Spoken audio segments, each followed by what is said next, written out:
伊藤亮太です。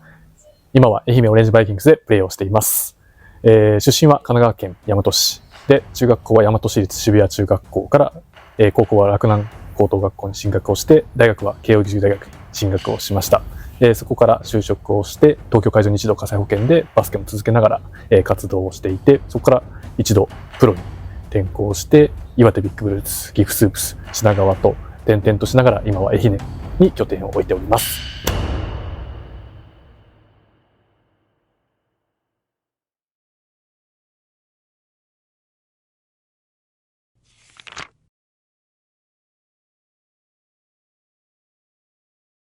バスケ始めたきっかけは、小学校4年生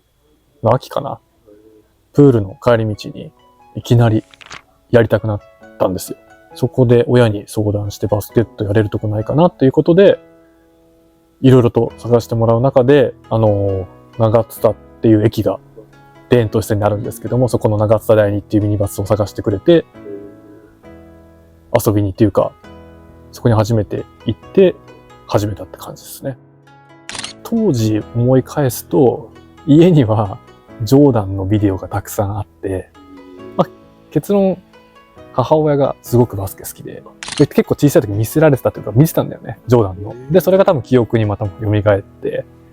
やりたいと。一方で多分プールと塾がやりたくなかったっていうのもあったと思う。で、やっぱバスケット始めた当初はもう好きで、もう練習も楽しくて、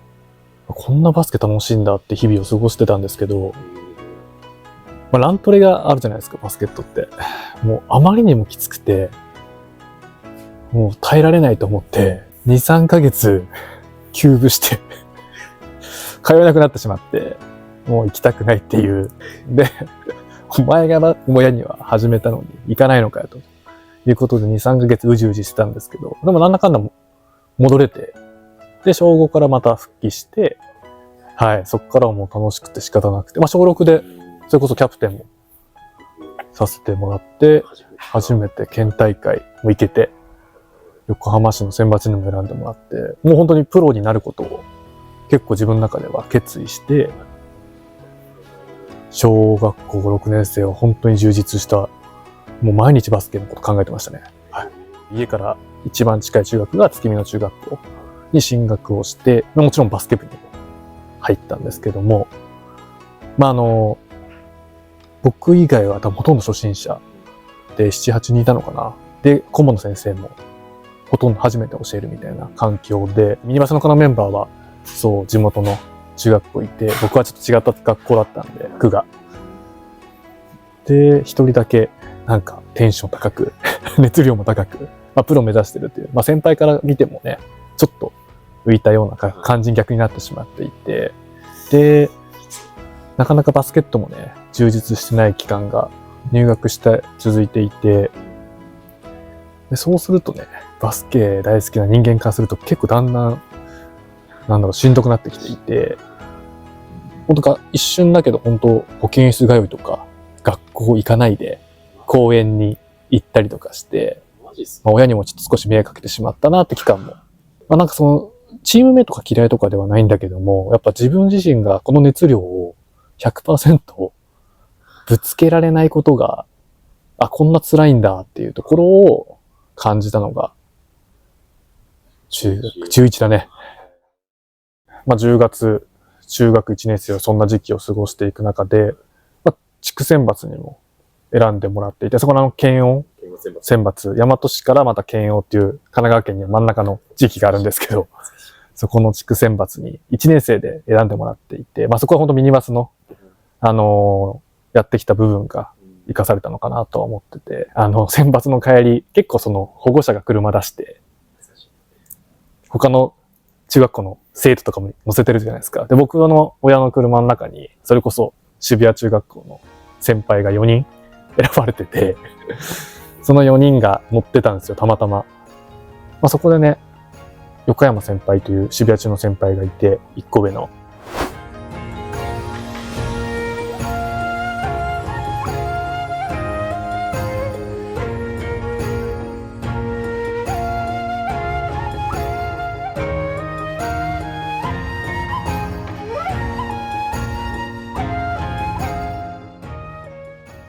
先輩から、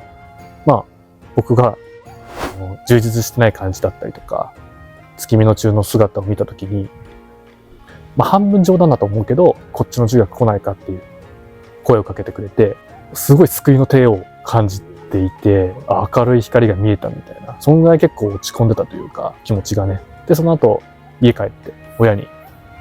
横山先輩が言ってたんだけど、転校したいって伝えて、まあ親もいろいろと動いてくれて、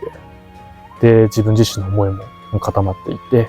で、月の中にはお礼もしつつ、校長先生に話しに行って、で、横山家に話しに行って、転校手続きするということが、中学1年生の冬休みか、1月に転校するというのが僕の人生の転機です。ただもうバスケ部が本当に充実してて、練習もきつかったですし、先輩たちもバチバチしてくるんだ感じだったんで、で、練習後とか横山先輩と1対1をずっとしたりとかして、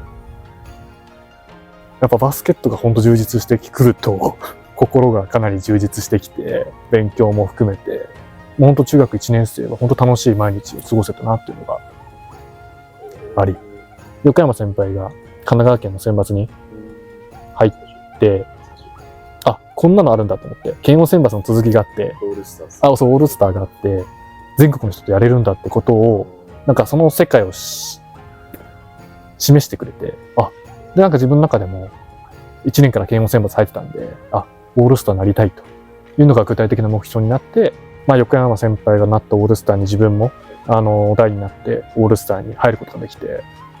で、初めて全国を知って、まあ、福岡と宮城と予選で対決で、どっちもチームとしてはね、負けてしまったけれども、広っと思って、こんなに上手い人いっぱいいるんだっていうのが、今までね、神奈川県ないだけだったけれども、全国行くとすごいガードがいっぱいいるし、すごい選手いるなっていうことを知れたっていうのは、なんかそこで初めて日本一っていう目標が自分の中で芽生えてきたなっていうのはありました。で、まあ、当時、ウィンターカップで優勝してたのが洛南高校だったんですよ。辻さんか。辻さんが3年生で、田村さんとかで、比江島さんがいて2年生に、で、1年生に、今 B リーグだった小林さんとかか、先週奈良で試合したんですけど、ほんとつながりがあって練習に行かせてほしいと。で、自分から練習に洛南には行かせてもらって、洛南でも推薦枠8人って決まってて、多分当時はもう自分もほぼ入れない状況で、取る選手決まってるからって。もし空いたら来ていいよと。いうことで、そう言われたからもう洛南ダメかって帰ったんですけど、京都から神奈川に。で、数週間後に連絡が来て、枠が空いたから来ないかと。そうそう。で、もう、ちょっと最初親元離れてね、寮生活っていう、当時ちょっとハードルあるなとは思ったんですけど、もう日本一になるし、洛南で絶対バスケット上手くなりたいっていうことで、もう決断して、洛南高校に行きますっていうことで、部活も引退してたんで、毎日地元のクラブチームに夜顔出して、大人たちとずっとバスケして、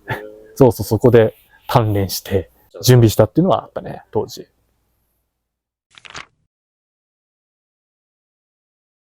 衝撃だったのは、まず190センチの選手がもうほとんどいて、でかいのに動けるし、ドリブルつけるし、これやっぱ相当レベル高いっていうのはやっぱ思ったのと、当時ね、スリーメンであんなダンクが起きると思わなかったから、まあね、今だとプロだとね、まあ普通にあるかもしれないけれども、高校生でほとんどアップがダンクできるような状態だったんで、比江島さん大って、これ自分大丈夫かなっていうのは思ったのと、同じタイミングに入ったメンバーが、それこそ今 FE で選手やってる笹山高也であったりとか、今横浜 B コーでやってる谷口博樹であったりとか、同期が3人 B で今プレイしてるし、まあ3、4ヶ月経つと結構花折られたね。うん。まあこれ本当に努力しなきゃ絶対出れねえと思ったので、まあ誰よりも練習しようっていうのは思って、1年生の時、もうほぼずっと B チーム。で、B の試合はあるんで、もちろんそこでは出れたんだけれども、A と B、それぞれ20人ずついるんですけど、ぐらいいるんですけど、まあ、良ければたまに A に上がっていいよって、先生からコールアップとか、逆に A で良くないと B に落ちてきたりとか、もうそんなのがもう日々起きていくような、もうプロに近いような環境下で、2年生になってようやく、A にも上がれたり、試合に出るなんてまだまだ A に上がれたりして、初めてそのメンバーに入るっていうのが2年生のインターハイ。3年生になってようやく役割というか、シックスマンという形で、チームとしては欠かせないポジションに入れて、もう試合も20分ぐらい出れるようになって、3年生かなの夏のインハイ予選のタイミングで、それこそ今 FE でやってる笹山拓也と、僕と吉田先生が同じ車に乗る瞬間があって、で、そのタイミングに、お前ら2人にかかってるぞと。その言葉がもう嬉しくて、基本褒められることないんで、先生から。言っていいかな。でもその時に初めて、2年間、誰よりも練習した自信はあったので、やってきてよかったなっていうところと、2年間もだっても神奈川に残った方がいいんじゃないかっていう思いもあったし、そういうことも言われたこともあったし、で、大石圭介が同い年で東海大相模で活躍、すごかったっていうのも、ネットでわかるじゃん。そういうのもあり、すごい苦しい2年間だったけども、その吉田先生の声と、で、3年生になって結構活躍できたのもあって、で、洛南でもがいてよかったなっていうのはありました。3年生になり、進学がみんな出てくる中で、自分は、一つ大きな影響としては兄が慶応を目指してたっていうところと、父が慶応だったということがあって、結構小学生というタイミングから慶応は行きたいなっていうのはずっとあり、で、当時自分は日本一やっぱなりたいって思いがあって、インカレ見ると慶応が日本一になったりとか、当時日本2位だったんですけど、バスケ強いじゃんということで目指したいと。それを洛南の先生にも伝えたら、慶応ってスポーツ推薦がなくて、落ちるリスクがあるから、本当にいいのかっていうのは言われたけれども、でもそれでも受験したいですと。なんとか一期で受験をして受かることができて、で、国体も2位だったんで、すごい、10月は良かったな。11月、10月は。で、慶応に入れたっていうことですね。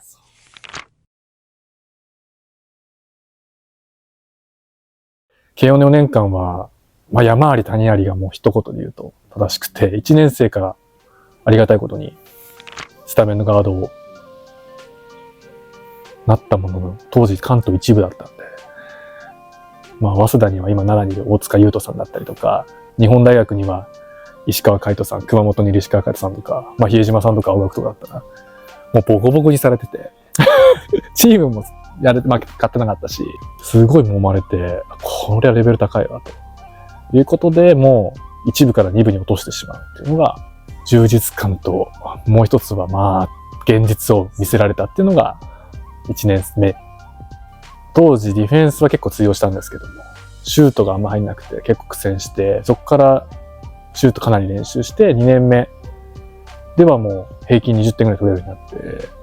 2部なんですけど、2部で。で、ただ2部の時もチーム勝てなくて、3部と入れ替え戦するっていう、これやばいぞと。で、なんとか2部に残留できて、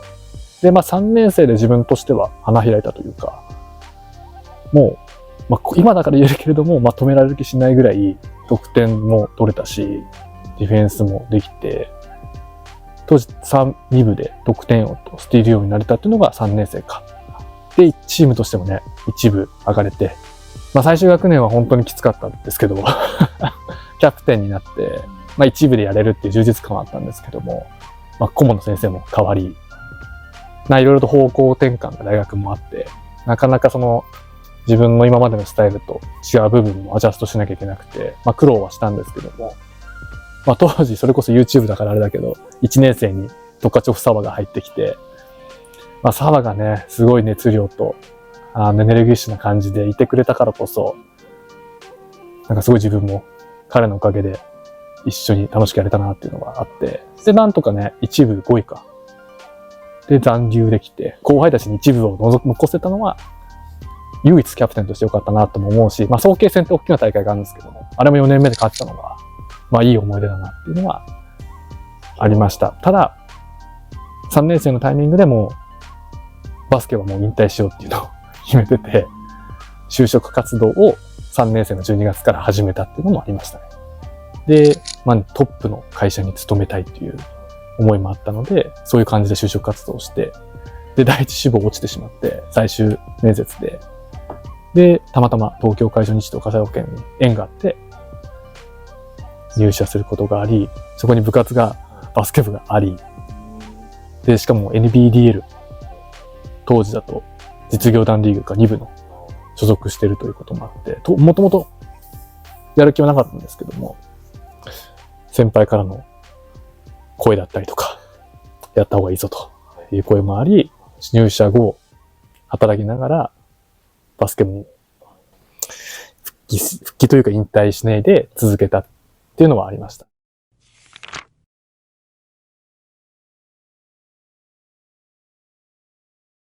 まあ、2年間部活所属して、ほんと中途半端で仕事もバスケも、やっぱバスケがすごい中途半端で、ほぼ練習しないでプロみたいなところでプレーすることも許せなかったし、自分がね。で、社会人3年目で部活を辞めて、RBC 東京っていうクラブチームに移籍というか場所を移して、そこのクラブで日本一を目指そうという決断をしました。で、そうすると全国の転勤があるんですけど、保険会社って。全国転勤が解放されて、社会人3年目の3月の人事異動の時に上司から、次の移動場所は岐阜県と。で、当時 RBC 東京でクラブの選手権の全国大会の決勝で、決勝の相手が岐阜スープスだったんですよ。で、RBC 東京でそこで岐阜スープスに負けて日本一になれなかったんですけど、なんだこのチームと。クラブなのに外国籍でで、岐阜って人事か上司から言われた時に、すぐやっぱ頭に浮かんだのが岐阜スープス。横山先輩から声をかけてもらったのがターニングポイント1だったら、僕の人生のターニングポイント2ぐらいが社会人2年目にあって、やっぱすごい目標を見失ってて、今まで大学で日本一になる目標があって、就職して東京会場を入ると、何を目標にしてやればいいかって全然なくて。で、まあその時にほんとたまたまミニバスのコーチが先生やってるとこで、職業講話というか夢を語ってほしいっていう機会があって、まあそこで話す機会があり、すごい中途半端な自分が話すことに耐えられなかった時間もあったし、で、帰りのバスの中でたまたま見た記事の中で子供たちの機会の格差、それは生まれた場所だったりとかで、好きなことすらやれない子たちもたくさんいるっていう記事を見て、結構自分の中ではもう衝撃で、こんだけ今まで好きなことやってきた自分が、今こうやって悩んでること自体が、なんかそんな自分を許せなくなり、だったらもうバスケットボールが武器だったから、それを武器に、もうそのビジョンというか子供たちに機会を作っていこうっていうのを、社会人3年目ぐらいか。でも、自分のミッションにして、まさに自分のミッションを叶えるには、プロ選手、プロチームに入ろうってことで、岐阜スープスに連絡をして、自分から Facebook 活用してメッセージを送って、今度岐阜に行きますと。もし、入れる機会ありますかって。当時 B3 入ること決まってて、スープスがね、それ知ってたんで、連絡をしたら、その日に連絡来て、トライアウト受けてくださいと。なんで、家を選びに岐阜にも行くんですけど、トライアウト受けにもその3月に岐阜に行って、A チームに入って、OK ってもらって、当時働いてたんで、アマチュアで、岐阜に転勤とともにスープスに入団するっていう。やばいっしょ。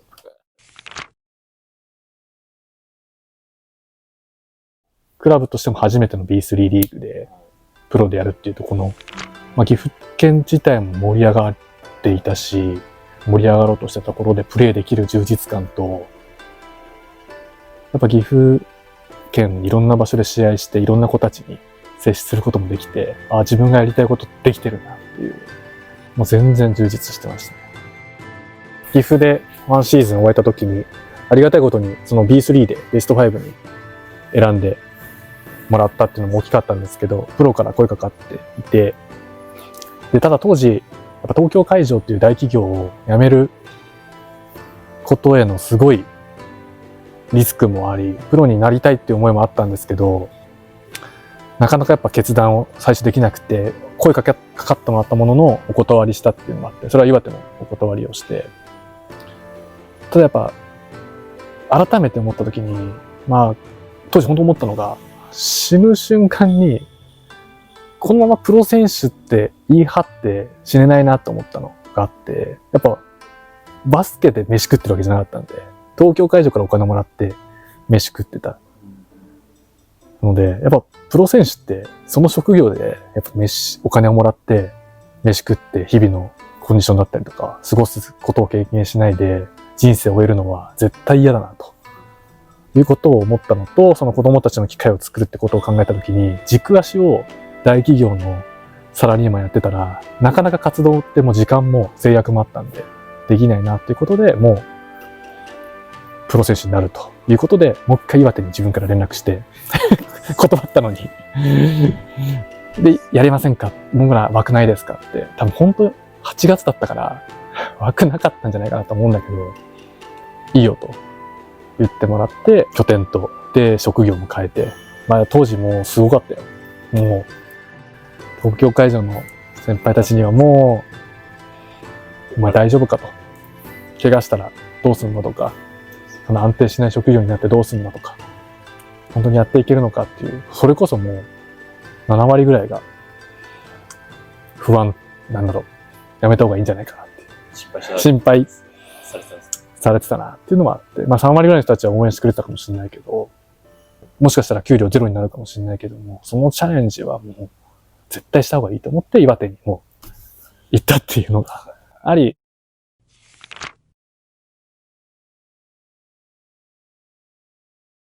岩手ではプロ選手が軸足だから、プロ選手として職業を全うするっていうのももちろんだし、その子供たちに機会を作る活動も時間があったのでやって、そんな感じでもう様々な活動もできた。けれども、まあ、当時岩手コロナ禍になっちゃって、シーズンも途中で中断となって、まあすごい苦しかったんですけども、まあただキャプテンもさせてもらったりとか、本当にその震災があった地域だし、バスケを通じてそういう方々にも勇気や本当に元気を与えるっていうところをクラブとしてミッションでやってたので、そういう思いで3年間やってました。まあ、当時そのヘラルボニーっていう会社とコロナ禍でアートのマスクを SNS で見かけて、かっこいいマスクがあるなと。そういうつながりでブルツとヘラルボニーがコラボしてユニフォームを作ったりとか、で、ヘラルボニーっていう会社がその異彩を放てっていう企業のミッションがあって、本当にその障害のある方のアート作品を軸とした会社ではあるんですけども、一人一人が生きやすい社会を作るって。なんか自分の子供たちの機械作りのところも同じな部分があって、子供にとってやっぱ人と違うってところを、人と違うレールを歩むことの背中を押せる会社だなって。岩手の3年目にヘラルボニーからも一緒に働かないかっていう声をかけてもらってて、すごい悩んだんですけども、ただ自分のミッションがすごい子供たちの公平な機会を作るっていうミッションがあったので、そのミッションに近づくのは、プロチームでコーチやるのか、それともヘラルボニーに入るか、どっちがいけるかなってことを考えたときに、自分はやっぱヘラルボニーに入りたいと。決断をして、ヘラルボニーっていう会社に転職しました。はい。バスケは引退して、はい。でも本当にすごい素敵なメンバーがいて、代表双子なんですけども、もう本気でその自分の会社のミッションに向かって歩んでる姿を見て、めちゃくちゃかっこいいし、こんな人たちと一緒に働けて本当に幸せだなっていうのをヘラルボニー1年目ずっと思ってて、まあ、この会社のために自分も全精力かけたいなぐらい思っててやってたんですけど、作家さんに会うことがあって、作家さん、障害のある方が描いてる作家さんなんですけど、アーティスト。作家さんに会うとね、もう自分の心にすごい好きとか、なんかやりたいことに本当に純粋な姿を見て絵を描いてる。なんかそういう姿を見るとすごい尊いなって、100% 自分が好きなことをやれるって、めちゃくちゃ尊いことだなっていうことを気づかされて、ふつふつと自分の中でも、バスケットやっぱ好きだなっていう気持ちは、ヘラルボに働きながらもあって、で、まだやれるなと。で、同時に品川から知り合いの今ヘッドコーチの方とも接点があったんで、話をしていく中で、ヘラルボニーの2年目から選手として復帰するっていうのを決断して、まあ前回は大企業で働きながら選手だったんですけど、今回はベンチャーで働きながらの選手っていうことで、まあ新たなチャレンジと V3 で、僕がもしこれプロ選手と両立することによって、まあ分かりやすいじゃないですか、バスケットボール選手って。だからすごい異彩に背中を見せれるなっていう思いもあったので、で、品川もこのクラブですごい最下位のチームで這い上がろうとしてたので、自分としてはそういうクラブで、力を発揮したいなという思いも重なり、まあ、これもこれでね、ほんとハードだったんですけど。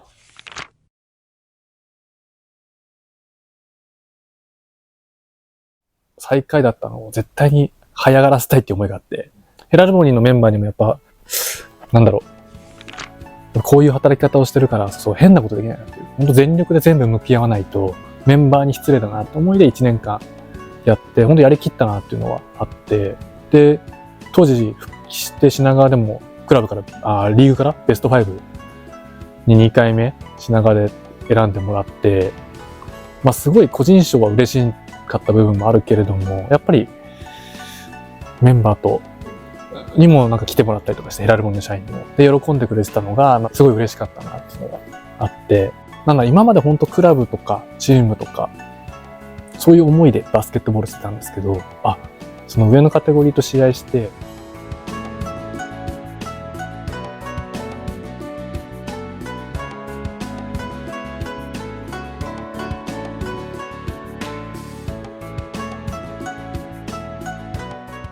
まあ本当天皇杯だからこそっていうのがあると思うんですけども、でも勝てたっていう部分だったりとか、やれたっていう部分はすごい楽しかった。っていうのは品川2年目としてはすごく記憶としてあるなと。で、まあその1シーズン怪我もあったんですけども、自分も結構、でも品川シティ自体がもう最下位のクラブじゃねえぞというのは多分 B3 に示せたと思うし、まあさらに違う景色を見てみたいなっていう部分があって、それはまあ新たなカテゴリーを上げるだったりとか、違うチームに行ってみたいっていう思いがやっぱ出てきて、またその品川2年目はもうヘラルモニーはもう卒業してて、またバスケ選手軸足一本でやりつつ、あとそのフェアホープの授業もあるんですけど、ヘラルモニーで働きながら品川で復帰したタイミングで子供たちに機会を作りたいというところで、そのタイミングでフェアホープっていう授業も立ち上げて、まあ3つやってたんですけども、スクール授業ということで子供たちにバスケットボールをコーチするっていうところもやり始めて、で、それをずっと活動としてはやってはいて、で、品川2年目で、さらなる景色を見たいということで、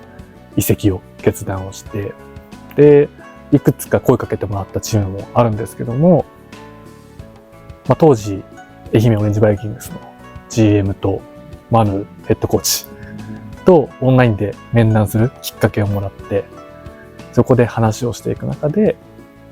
愛媛がこういう新たなプロジェクトでチャレンジしていくっていう熱い思いに惹かれたのと、やっぱマヌと話していく中で、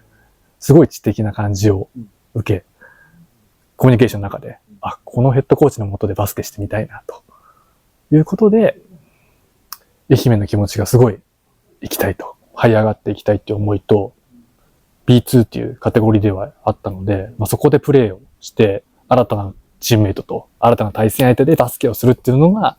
ワクワクした。い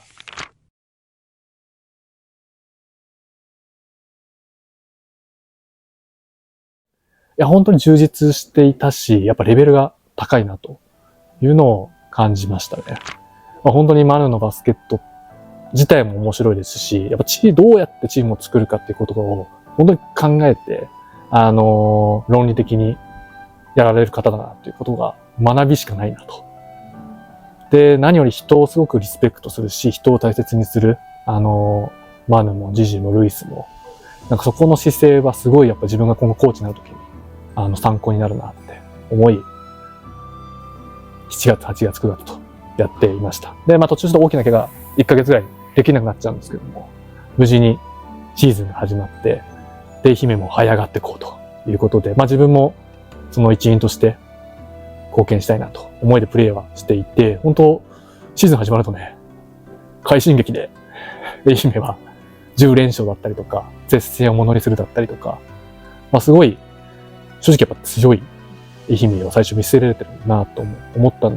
ていて、まあただ自分としては、まあ初めて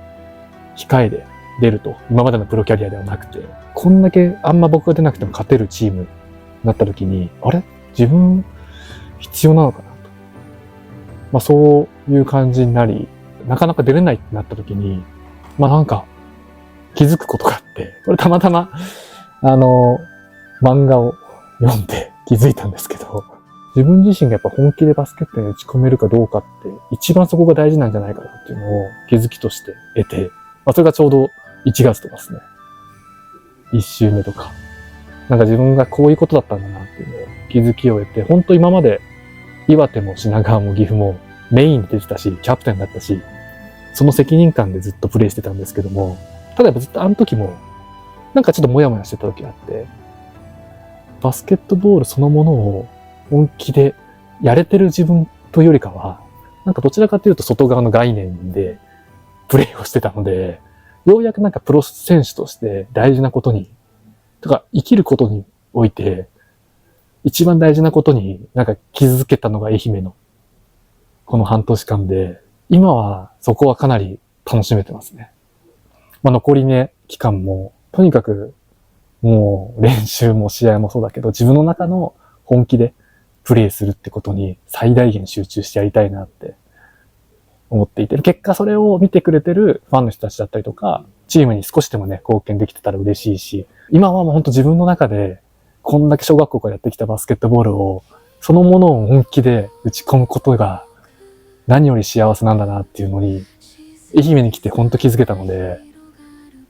これはもう、